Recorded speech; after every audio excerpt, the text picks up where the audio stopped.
que tes actes ne combattent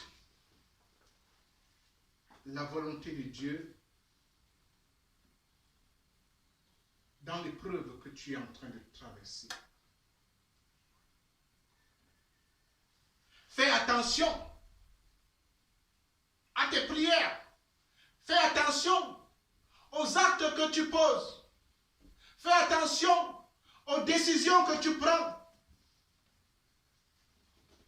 Pendant que tu traverses l'épreuve, de peur que celle-ci ne combatte le voulu de Dieu dans l'épreuve que tu traverses. Bien-aimé, le livre de Daniel nous relate ici, nous parle des expériences que Daniel et d'autres juifs fidèles à Dieu ont vécu. En étudiant le livre de Daniel, nous pouvons comprendre l'intérêt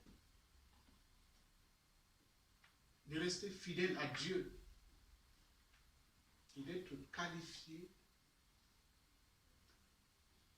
pour les bénédictions qu'il donne à ses enfants. Le livre de Daniel a été écrit ici par le prophète Daniel.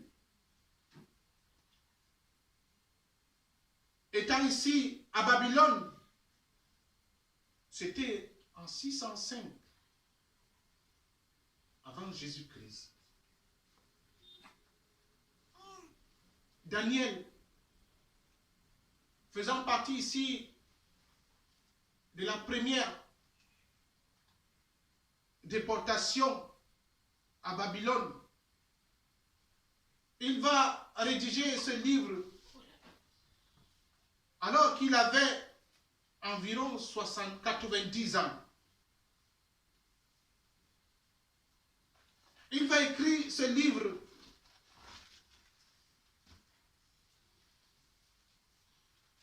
probablement en 530 avant Jésus-Christ. Le livre de Daniel, bien-aimé, comporte deux divisions. Du premier chapitre au 6e chapitre, nous allons voir ici qu'on nous parle de Daniel et ses compagnons. Et du chapitre 7 au chapitre 12, nous voyons ici les visions de Daniel, relatives ici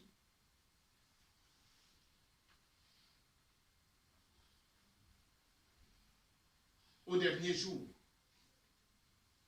et à la deuxième venue de notre Seigneur Jésus-Christ.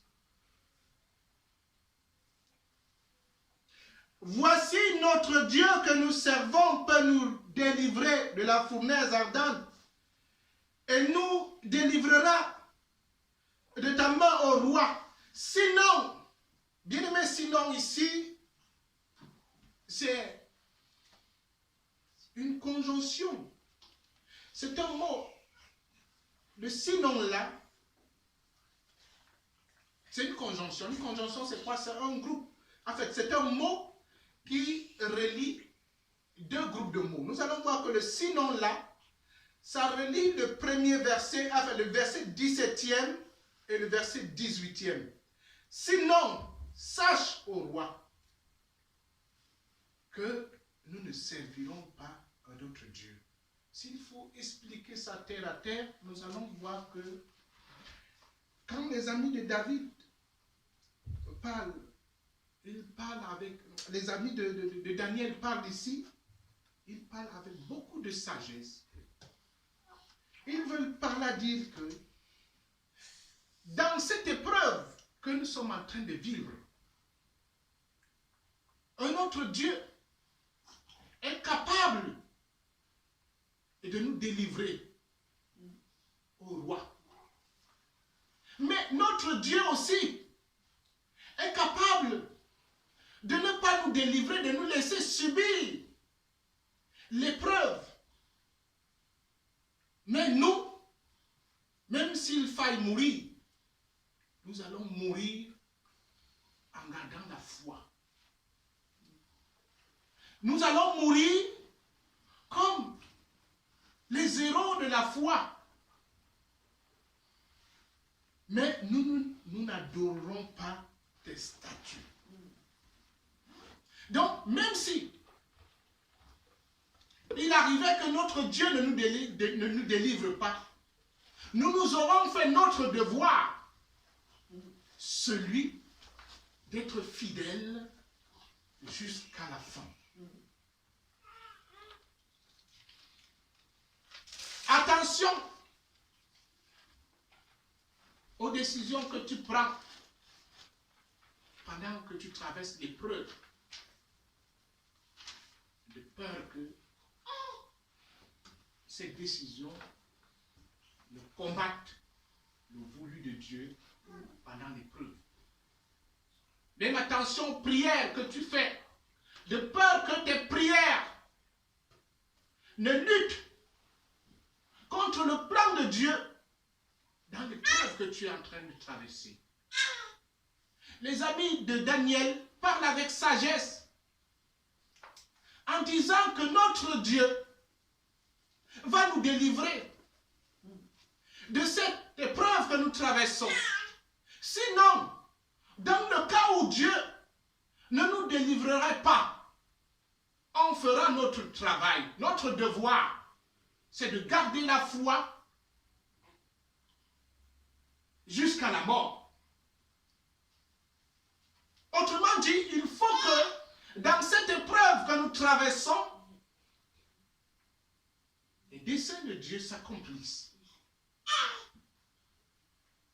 Rien que les desseins de Dieu. Bien-aimés, nous allons répondre à 3 questions avant de clore cette prédication. La première question,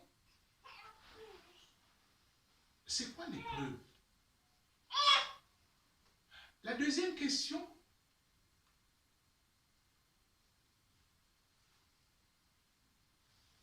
pourquoi l'épreuve?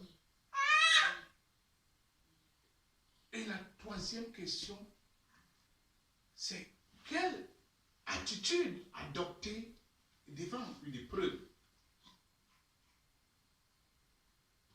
Est-ce que devant l'épreuve, il faut agir? Est-ce qu'il faut accepter l'épreuve? Est-ce qu'il faut prendre du recul devant l'épreuve?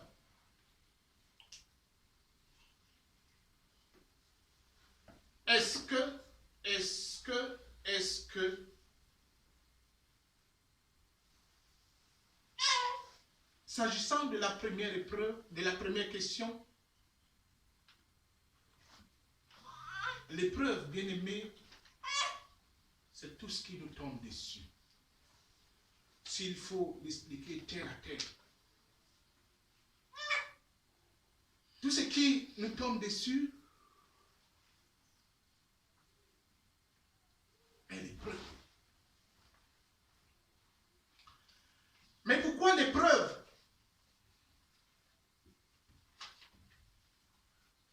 L'épreuve, bien-aimée, nous apprend à découvrir même les ressources de Dieu. Oui, ce n'est que dans les circonstances difficiles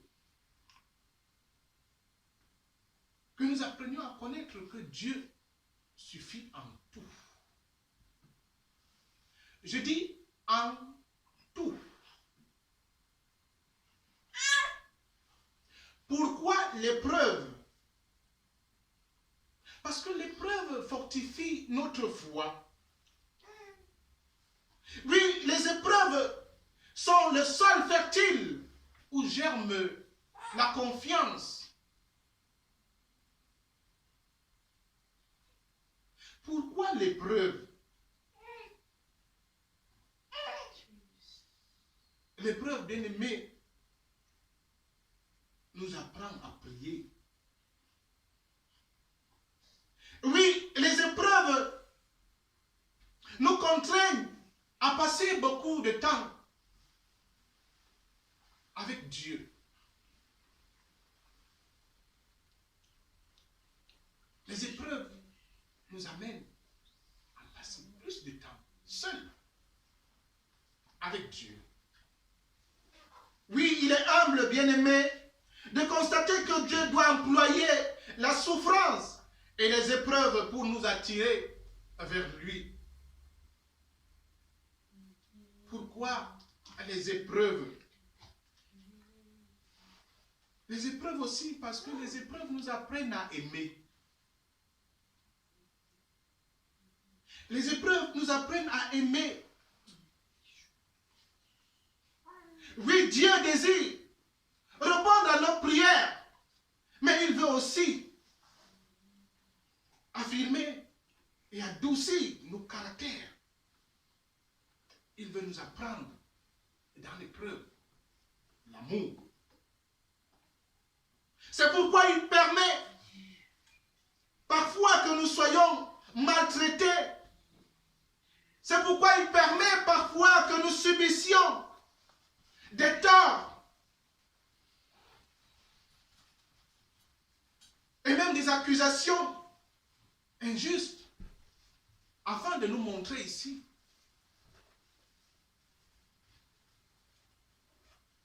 qu'il faut aimer. Pourquoi l'épreuve, bien-aimée?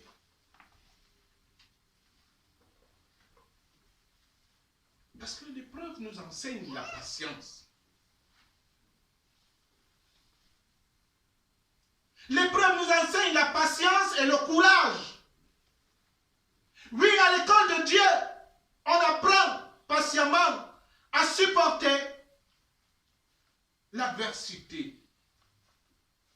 Et la patience est l'un des plus beaux ornements de la vie chrétienne.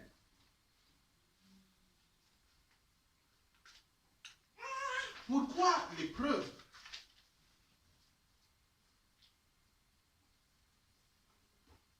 Les épreuves, bien-aimées, nous rendent aptes à aider les autres.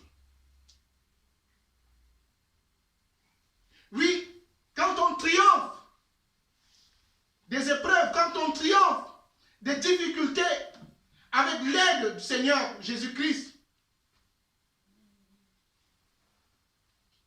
on peut aussi montrer aux autres ce que le Seigneur Jésus a fait pour nous. Les épreuves que nous traversons sont des enseignements. Et ces enseignements aussi peuvent être utiles pour d'autres dans l'avenir par rapport à ce que le Seigneur pourra faire pour nous. Et Jésus se glorifiera.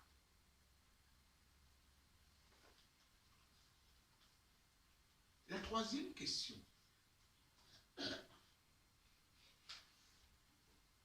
était de savoir quelle conduite à tenir devant l'épreuve. Quelle attitude il faut adopter devant l'épreuve. Est-ce que devant l'épreuve, il faut affronter l'épreuve? Est-ce qu'il faut fuir l'épreuve? Est-ce qu'il faut accepter l'épreuve? Est-ce que face à l'épreuve, il faut s'éclipser? Est-ce qu'il faut détaler devant l'épreuve? Bien-aimés, pour répondre à cette question, nécessaire de savoir d'abord quel type d'épreuve on a en face de nous. Avant de savoir quelle stratégie adopter face à une quelconque épreuve. Face à telle épreuve, quelle tactique adopter face à telle épreuve. Souvent, dans le milieu médical, je vais parler ici un peu de l'hypertension artérielle, qui est une augmentation de la pression du sang dans les vaisseaux, dans les artères. Nous savons que l'hypertension artérielle est causée à plusieurs causalités, à plusieurs causes. L'hypertension artérielle peut être causée par un problème héréditaire. Ça peut être causé même par le surpoids. Ça peut être causé même par les habitudes alimentaires. Je vais parler ici du fait de manger en grande quantité du sel. Il y en a encore d'autres agents causaux de l'hypertension artérielle. Nous allons voir que pour traiter l'hypertension artérielle, bien que toutes ces différentes causes peuvent avoir les mêmes traitements, on va te mettre sur un régime hyposodé, on va vérifier permanemment la tension, on va te donner des des médicaments contre l'hypertension, mais on va aussi tenir compte du facteur même qui a causé l'hypertension. Parce que même le stress peut te donner l'hypertension artérielle. Et ça fait que si tu as trop de soucis, la pression sanguine augmente, bien qu'on te donne les médicaments et on te met sous régime hyposodé, si le stress là, tu n'as pas arrêté les soucis, l'hypertension ne va pas quitter. Donc, on te traite d'abord, mais on regarde aussi qu'est-ce qui a causé. Si ce sont les soucis, on va te dire de ne plus penser.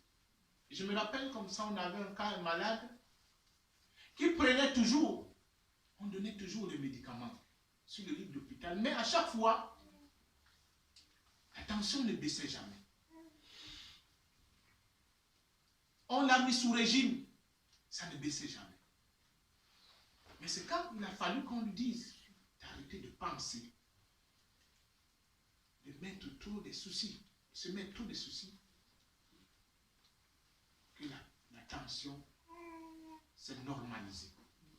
Comme pour dire que, bien que nous avons tel malade, ou bien ces malades ont l'hypertension artérielle, il faut aussi tenir compte les tactiques de traitement thérapeutique peuvent se différencier d'un cas à un autre. Bien qu'ils ont à un certain moment une intervention générale d'ensemble, un médicament ou alors une manière de procéder, mais à un certain moment, il va falloir qu'on précise, qu'on apporte d'autres éléments pour diminuer la tension de l'autre, la tension de telle personne.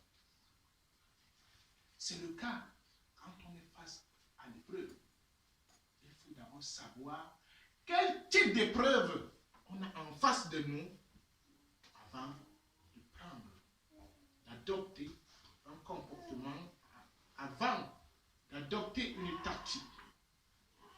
Bien aimé, j'aimerais que nous prenions ensemble le livre de Matthieu, le chapitre 21, le verset 21. Si quelqu'un là qui nous le lise.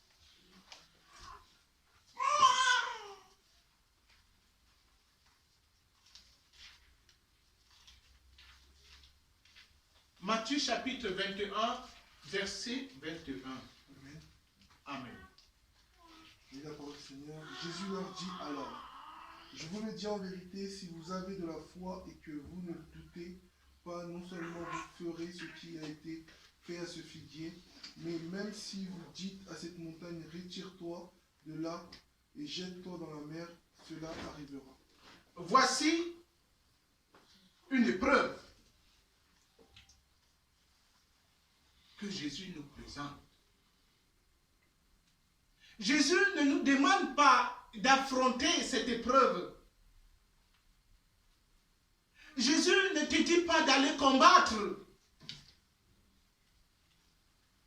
Mais face à cette épreuve, ce que Jésus te demande, c'est d'exercer ta foi. Face à l'épreuve de montagne, Jésus ne te demande pas de t'essouffler, mais exerce l'autorité de ta foi.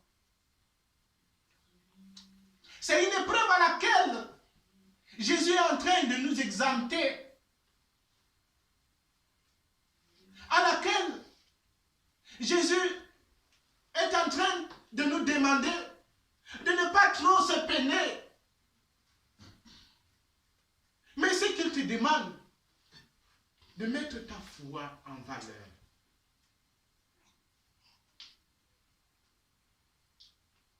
Bien-aimé, dans une épreuve, soyons attentifs à l'écoute de Dieu, de peur que même nos prières nous combattent la volonté de Dieu dans l'épreuve que nous traversons. Oui, dans cette épreuve de montagne que Jésus nous présente, ce qu'il te demande, c'est de commander. Jésus arrive devant la belle-mère de Pierre, la trouvant fébrile. Jésus va commander à la fièvre de quitter. Jésus demande à la fièvre, va menacer la fièvre.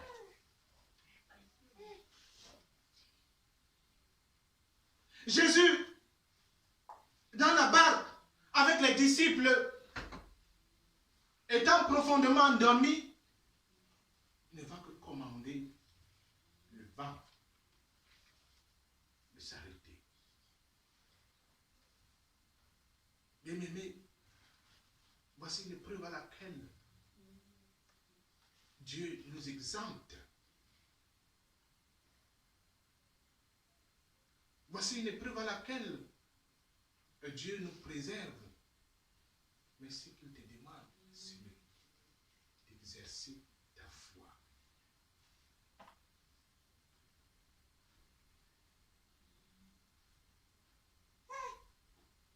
Bien-aimé, c'est une première catégorie d'épreuves. Mais Dieu ne te demande pas de t'essouffler. Dieu ne te demande pas de combattre. Non. Parle seulement. La foi. Et tu auras fait tout le travail. Bien-aimé dans le Seigneur, les épreuves que Dieu nous exempte,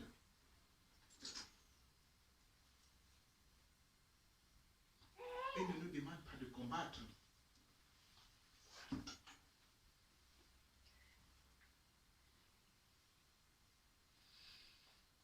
Prenons également Jean, chapitre 8, verset 59. Jean, chapitre 8, le verset 59, et le chapitre 10, le verset 31 et 39.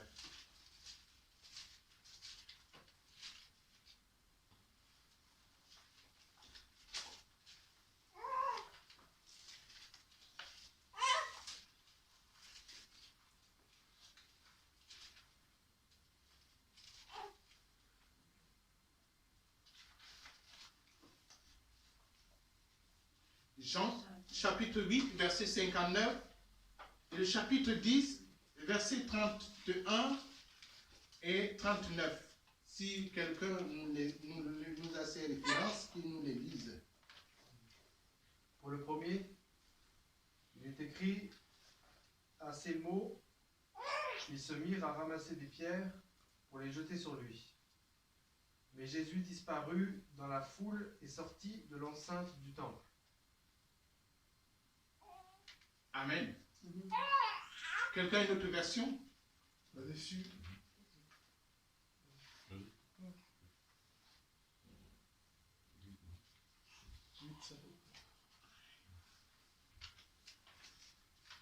Je lis la parole du Seigneur.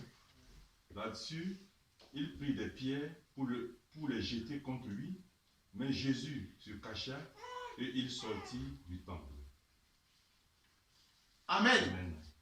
Bien-aimés, voici encore une autre épreuve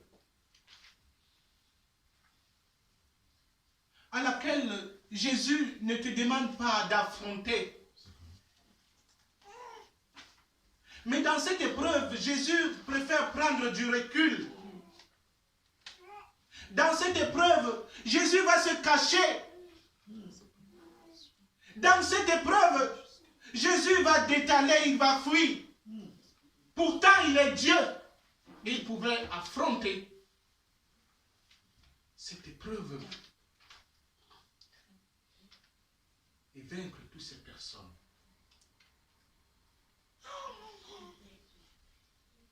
Prenez-nous encore Actes chapitre 23, verset 16.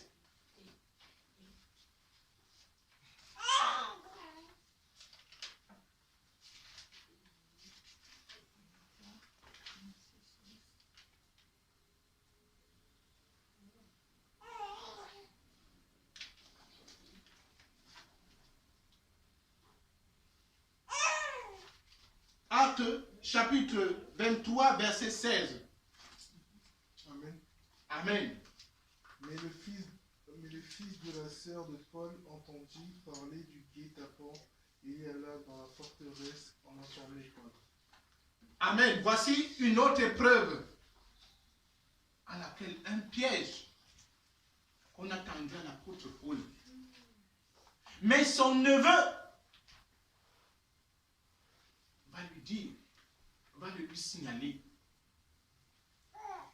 L'apôtre Paul ne va pas affronter cette épreuve.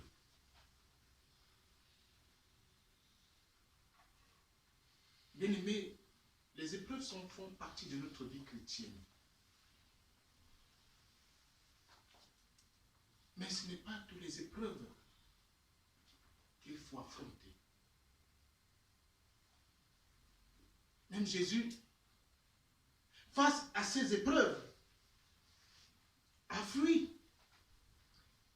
Nous allons voir au verset 39 du chapitre 12. Là-dessus, il cherchait encore à le saisir, mais il s'échappa de leurs mains. Jésus refuse, de nouveau bien-aimé, d'affronter cette épreuve. Pourtant, il est Dieu. Pourtant, il pouvait bel et bien affronter et être victorieux. Même quand nous sommes enfants de Dieu, dotés du Saint-Esprit, nous ne sommes pas appelés à affronter toutes les épreuves. Il y a des épreuves auxquelles il faut prendre du recul. Il y a des épreuves auxquelles Dieu nous demande seulement d'exercer la foi, de ne pas pas l'affronter, mais d'exercer seulement l'autorité de notre foi. Il y en a aussi d'autres épreuves, bien aimés, d'une autre catégorie. Les épreuves que nous pouvons affronter et donc le triomphe.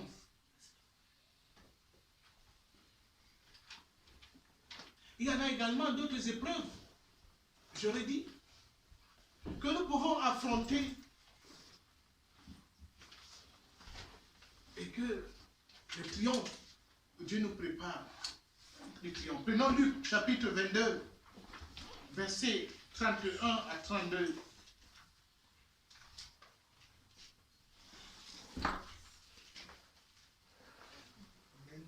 Amen. Luc 22, verset 31, enfin, verset 31 à 32. Le Seigneur dit, Simon, Simon, Satan vous a réclamé pour vous passer au crible comme le blé, mais moi j'ai prié pour toi, afin que ta foi ne disparaisse pas, et toi, quand tu seras revenu à moi, affermis tes frères. Amen. Le diable est en train de réclamer Pierre. Est en train de réclamer Simon. Voilà encore une épreuve. Mais la seule chose que Jésus peut faire, c'est de prier afin que dans l'épreuve, Pierre ne perde pas la foi.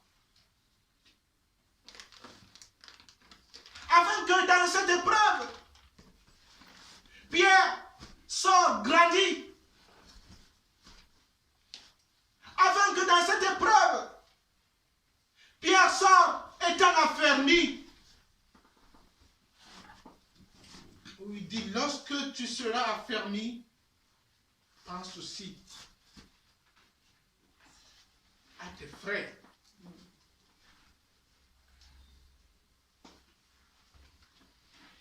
Bien-aimé, quelle tactique adopter face à une épreuve? Face à une épreuve, essaye d'abord de cerner le type d'épreuve que tu as en face de toi. Pendant l'épreuve, sois sensible à la voix de Dieu. Fais attention aux prières que tu fais, de peur que même cette prière ne combatte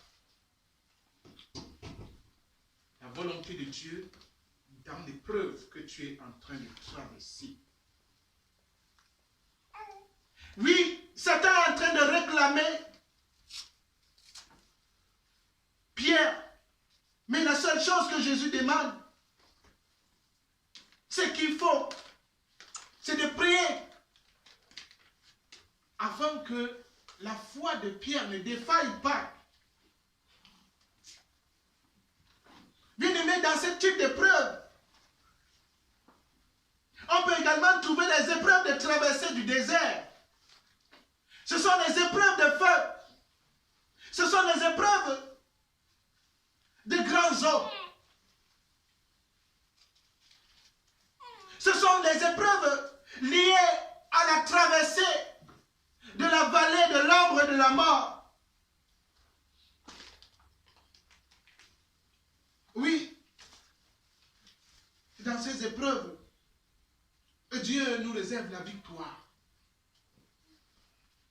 Surtout, il faut éviter, bien aimé, de trébucher. Dans ce genre d'épreuve, il faut éviter de faire naufrage.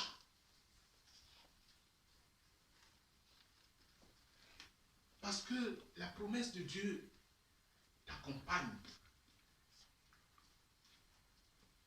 Évite. Parce que dans cette épreuve, bien aimé, Dieu te réserve la victoire.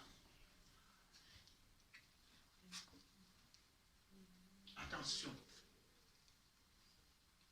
aux actes que tu poses pendant l'épreuve. Attention aux résolutions que tu prends pendant l'épreuve. Attention même à la prière que tu fais pendant l'épreuve. C'est de peur que celle-ci ne combatte la volonté de Dieu dans l'épreuve que tu es en train de traverser. Bien-aimés dans le Seigneur,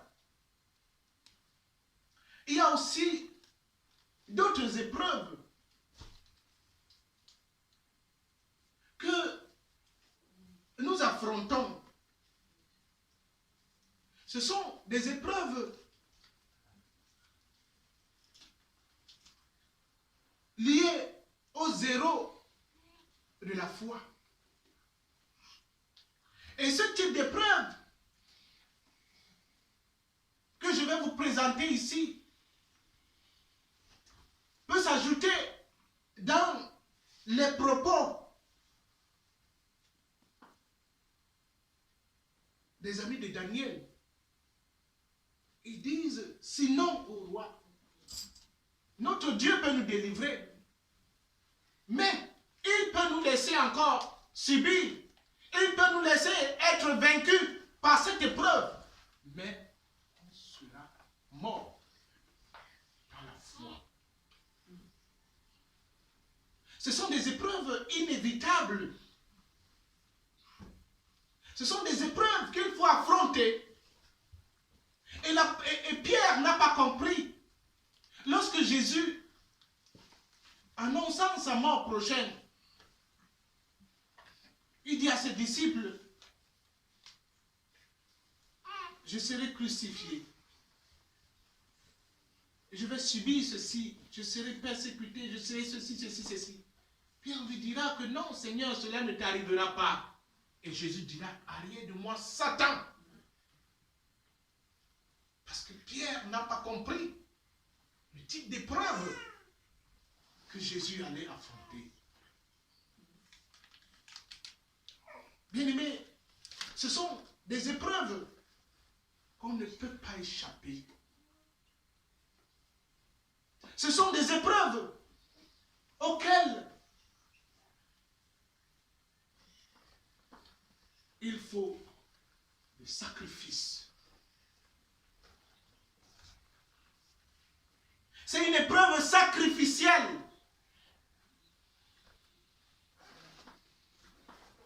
Nous allons voir que Jacques est en prison.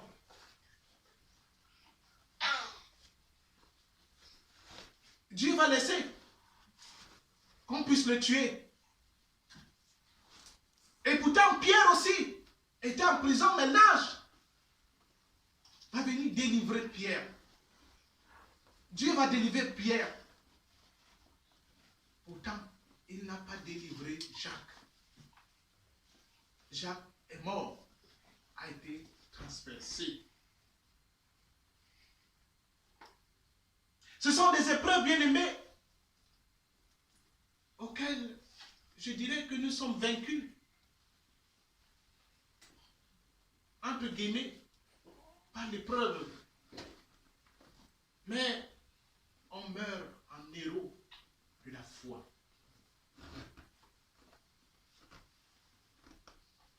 Ce sont des épreuves inévitables.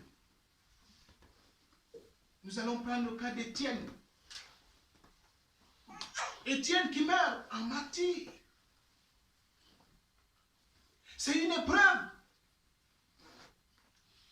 Il ne pouvait pas l'échapper. Il faut affronter. Nous allons voir Élisée. Il meurt étant malade. C'est une épreuve. Mais il s'en va en héros de la foi.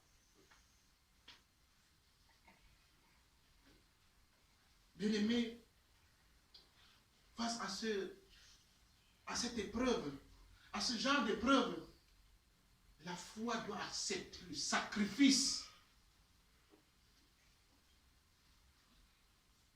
Face à ce genre de preuve, il faut que ta foi accepte le sacrifice.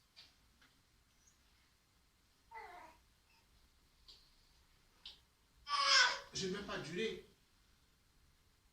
Je vais m'arrêter là. Mais Dieu nous interpelle à savoir quelle attitude adopter devant une preuve. Est-ce qu'il faut embrasser l'épreuve? Est-ce qu'il faut l'accepter? Est-ce qu'il faut prendre du recul? Est-ce qu'il faut l'affronter? Est-ce que essaye d'abord d'étudier le type d'épreuve. Et tu ne peux que l'étudier dans la prière. Il faut être sensible à la voix de Dieu. Sensible.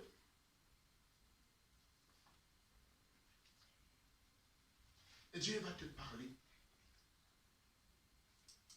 Dans la parole de Dieu, il va te montrer les choses.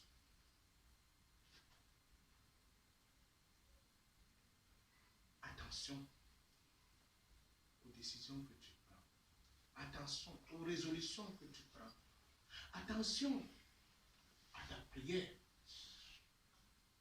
Quand tu traverses l'épreuve, de peur que cette prière-là ne combatte, ne lutte contre la volonté de Dieu dans l'épreuve que tu traverses.